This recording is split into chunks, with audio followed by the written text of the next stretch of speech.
अमेरिकी राष्ट्रपति Donald Trump के बेहद सुरक्षित माने जाने वाले विशेष विमान यानी एयरफोर्स वन को लेकर हाल ही में सामने आए एक अभूतपूर्व और सनसनीखेज इंटेलिजेंस डिस्क्लोजर के अनुसार टर्की में उनके जो प्रवास और रवानगी के दौरान ईरानियन थ्रेट को देखते हुए United states secret service, pentagon और अमेरिकी गुप्तचर एजेंसियों को बेहद गोपनीयता के साथ एक बड़ा कवर्ट डिकॉय ऑपरेशन चलाना पड़ा। इस सुरक्षा योजना के तहत डोनाल्ड ट्रंप को उनके निर्धारित प्राथमिक विमान एयरफोर्स वन से चुपचाप निकालकर एक दूसरे अमेरिकी सैन्य विमान में स्थानांतरित किया गया ताकि किसी भी संभावित हवाई या मिसाइल हमले को नाकाम किया जा सके।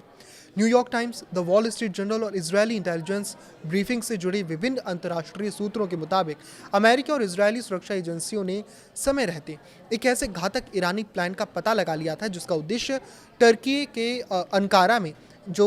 नेटो की समिट आयोजित हुई थी उसमें ट्रंप की वापसी के समय उनके विमान को निशाना बनाना की पूरी योजना थी। इस पूरी साजिश के केंद्र में ईरान द्वारा विकसित की गई बेहद खतरनाक और अनूठी सतह से हवा में मार करने वाली 358 यानी सक्र मिसाइल, जिसे सक्र वन या loitering surface to air missile के नाम से भी जाना जाता है, और उच्च तकनीक वाली शोल्डर फायर्ड मिसाइल यानी मैनपैड्स का इस्तेमाल शामिल था। तेहरान द्वारा तैयार की गई ये सक्र 358 मिसाइल पारंपरिक एंटी एयरक्राफ्ट मिसाइल प्रणालियों की तुलना में बिल्कुल अलग और अनोखे सिद्धांतों पर काम करती है, क्योंकि ये केवल सीधी रेखा में उड़कर लक्ष्य नहीं बल्कि एक लॉइटरिंग सैम के रूप में काम करती है। इसमें पहले एक शक्तिशाली सॉलिड फ्यूल रॉकेट बूस्टर का इस्तेमाल करने के साथ ही मिसाइल को हवा में प्रक्षेपित किया जाता है, जिसके बाद इसका छोटा टर्बोजेट इंजन चालू हो जाता है और ये मिसाइल आकाश में काफ़ी देर तक तैरने यानी कि लॉइटर और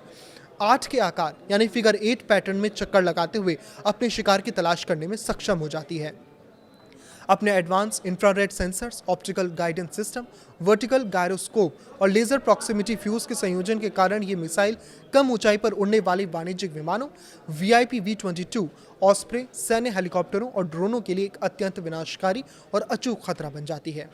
खुफिया एजेंसियों को इस बात की भी बेहद पुख्ता और डरावनी जानकारी मिली थी कि जिस इलाके से अमेरिकी राष्ट्रपति का काफिला गुजरना था या जहां से विमान को उड़ान भरनी थी, उसके आसपास एक संदिग्ध व्यक्ति कंधे पर रखकर दागी जाने वाली शोल्डर फायर्ड मिसाइल लॉन्चर के साथ देखा गया। इतना ही नहीं, ये इनपुट भी सामने आए कि ईरानी गुर्गों और उनके लोकल नेटवर्क को टर्की में ट्रंप के ठहरने के स्थान, उनके होटल की इमारत, उनके फ्लोर और उनके सटीक आवागमन की शेड्यूल की पल पल की जानकारी हासिल हो चुकी थी। इस असाधारण खतरे की गंभीरता को समझते हुए सीक्रेट सर्विस के शीर्ष अधिकारियों और अमेरिकी रक्षा विभाग ने बिना एक पल गंवाए अपने इमरजेंसी प्रोटोकॉल लागू कर दिए। उन्होंने असली एयरफोर्स वन विमान को एक छलावे या डिकॉय के रूप में इस्तेमाल करने का फैसला किया, जिसमें अमेरिकी विदेश मंत्री यानी कि secretary of state Marco Rubio और